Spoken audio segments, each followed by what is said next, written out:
Hi everyone, this is Paul McGuire coming to you with another tip for how to use Brightspace. There are two things only that I'm going to focus on this week, just trying to keep it simple. And again, if you have questions about anything in Brightspace, please send them to me. And usually it's something that has gone wrong in Brightspace that I need to fix, so I really appreciate getting any emails that you can send my way. So we're going to look at two things today. The first thing we're going to take a look at is notifications.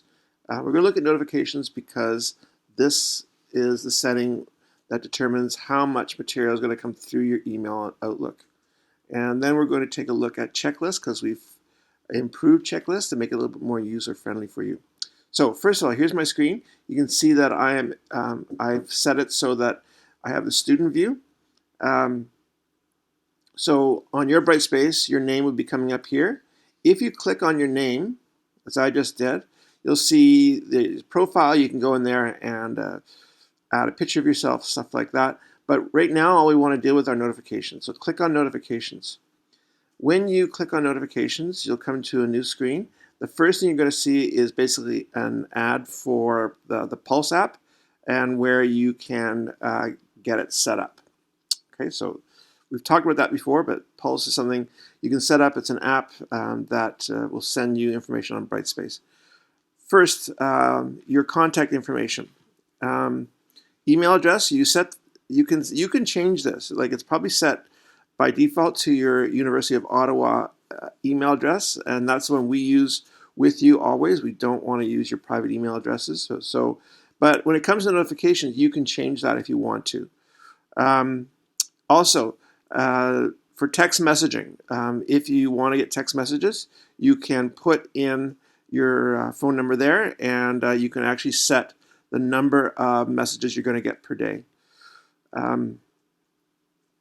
And Brightspace will also send you a summary of all the activity that's been going on. Now, you can get that summary daily, as I have, weekly, or never. So if you don't want a summary of the activity on Brightspace, you don't need to get it. Now, the thing is, when anytime anyone makes any changes in Brightspace, depending on how you set your notifications up, you will get a notification about that. You may not want that.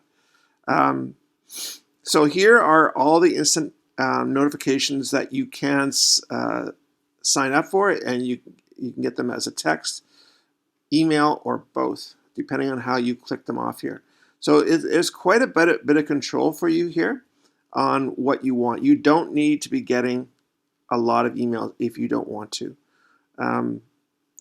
So go in there and take a look and see what you want to, either where you want to get notifications or not. And you can actually exclude some courses. So some people have talked to us about the fact that there are several courses they could be going into.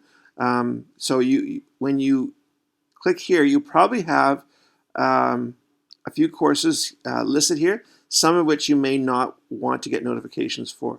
For example, 3151, that's not the course that we're using. This is not our course shell. It has all the sections of 3150 in there. So for instance, you could click here and then you would not be getting any messages from this account here. So that's something you can do if you want. So I haven't made any changes, so I'm just going to get out of there. And that's notifications. So you see where that goes in. Remember, you go up to your name, click on your name, and your notifications is right there. The second thing I want to show you guys this week has to do with what we've done, I guess, with our checklists. Checklists is something we try and do every week, and we'll put an updated checklist in the course schedule. But a more interactive version of the checklist now is available when you go into the module that you're going to be working on. This week, we are going to be starting Module 2, and it's open. You can see it now. It's ready to go. What we've done for this week, and it's probably something that we're going to continue doing, is that we'll add an introduction. And this is from Linda, and this is for everyone. And it's just basically a summary of the learning that we've done over the last 2 weeks. So that's definitely the first thing you should take a look at. When you go down after the introduction, the only other thing that's there is the Module 2 checklist. So now you can click on the Module 2 checklist, and again, this is in your view, student view. It'll tell you exactly what you need to do. Actually, I think I'm not in student view, but I will be in a second because I want you to see the student view. It's more interesting. So here, we'll scroll down again. Sorry for that. Go to Module 2 checklist. Click on the checklist. When you click on the checklist, it'll come up again. But look how cool this is. You see there's 6 items you need to complete. Every time you've completed something, you'll get a new notification in your progress bar that one item is done. So you've read Linda's introduction, and that you've taken part in the Indigenous Walk that will be happening on Tuesday. So right away, you will have done 33% of the tasks that you're being asked to do for this upcoming week.